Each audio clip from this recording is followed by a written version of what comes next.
Je vous parlais des certificats de conformité tout à l'heure. Voilà, moi j'avais même demandé le certificat de conformité du véhicule Renault. Bon, j'ai oublié de vous dire aussi, certificat de conformité chez Renault, 55 €. Bon, faut payer, encore une fois. Conformité gaz par Veritas, 250 €. Faut payer, encore une fois. C'est comme ça, c'est le jeu, ma brave Lucette.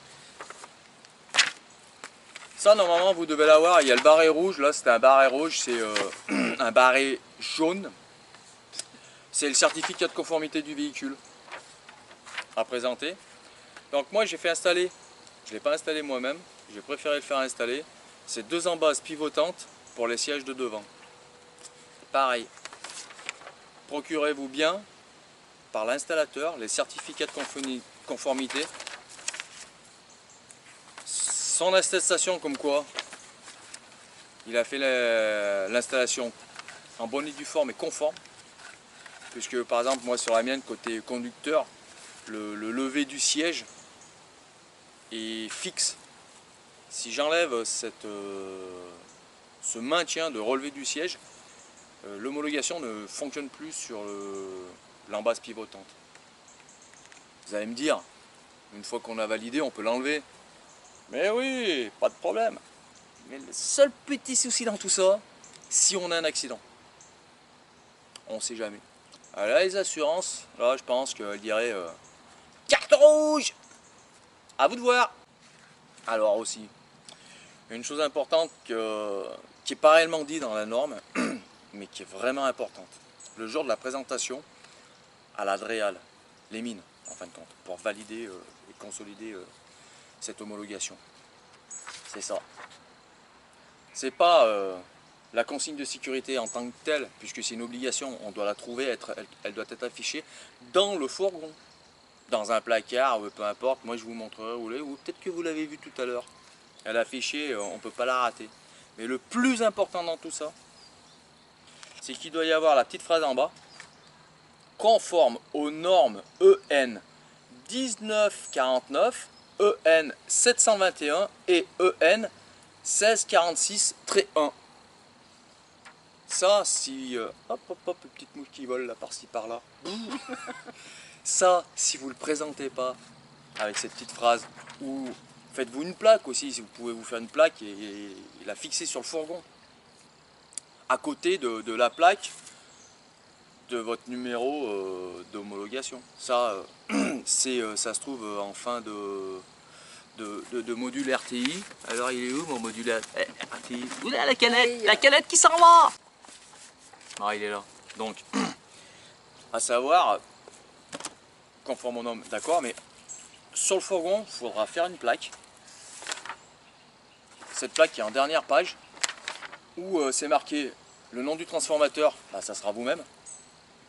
Le numéro d'identification du véhicule, c'est le numéro que vous voyez gravé sur votre véhicule. Et le motif, c'est un RTI VASP Caravane. Donc un enregistrement à titre individuel du véhicule spécialisé avec la mention Caravane. Ça va être une plaque. Alors, les plaques, pour les faire, allez chez un fabricant de clés. S'il a le matériel pour faire les plaques de boîte aux lettres, etc., vous lui faites faire la plaque, vous lui donnez le modèle. Allez, ça coûte 18 balles, on a payé. Ils sont habitués. Ouais. Ils en ont déjà fait quelques-unes. S'il y a des gens des camtars qui sont allés chez eux leur faire des plaques, ils ont l'habitude. Ils vont pouvoir vous conseiller aux petits oignons de ce qu'il faut sur l'écriture. Parce que l'écriture, pareil, elle est normée.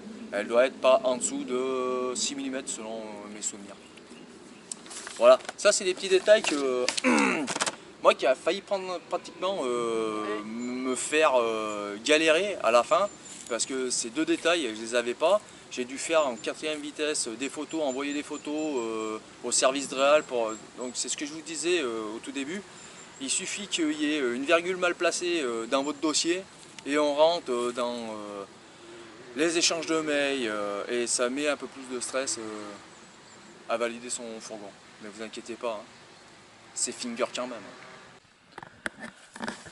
Alors, autre petit détail qui a son importance, les issues de sécurité. Je ne me suis pas servi, vous voyez, des portes arrière.